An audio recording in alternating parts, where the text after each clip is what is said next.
Hello students, today I will explain you about the alternation of generation that basically happens in plants, like in all the plants that comes under plant kingdom, right? But in case of algae it's quite different. But if we talk about bryophytes, then pteridophytes, gymnosperms and angiosperms, so it shows the similarity, right?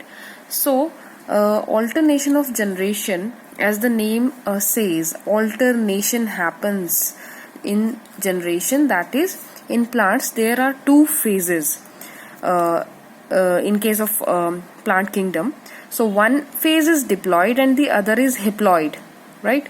And I think you already know the meaning of diploid and haploid phase, right? So these two phases alternate each other, and that is, they come after the other. So they both are required to accompany each other. That means they are totally dependent on each other, right? In some plants we see sporophytic phase which is more dominant. In some plants gametophytic phase is more dominant. So let's start. Okay, so here sporophytic phase we have and gametophytic phase we have, right? And sporophytic phase is diploid, right? And it contains the complete set of chromosomes. Then we get the spores, but this sporophytic phase undergoes meiosis, that is the reductional division. Then we get the spores, and these spores will be haploid in nature, right? So these spores give rise to the gametophytic phase, right? That means when the spores get mature, so they form this gametophytic phase. But you already know that in case of meiosis what happens?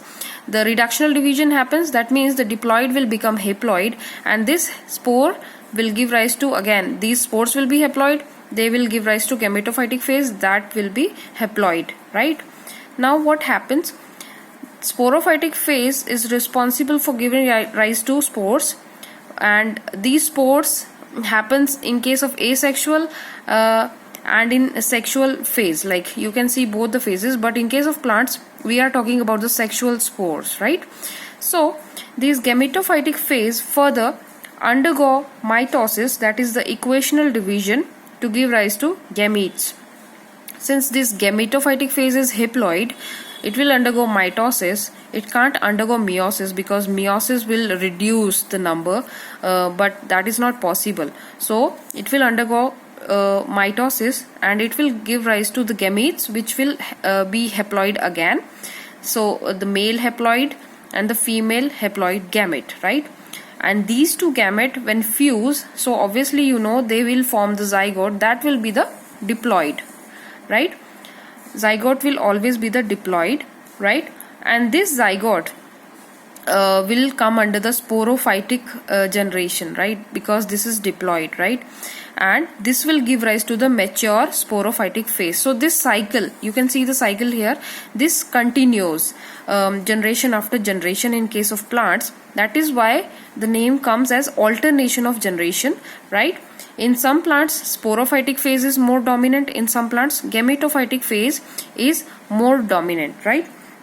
So wherever you see here the haploidic stage, wherever you have the haploids, like the spores are haploids, gametophytic phase is haploid, gametes are haploid, so they all comes under gametophytic phase. And wherever you have the diploid, like the zygote and the sporophytic phase, these two will come under sporophytic phase. This is also important. So this was about the alternation of generation, right? So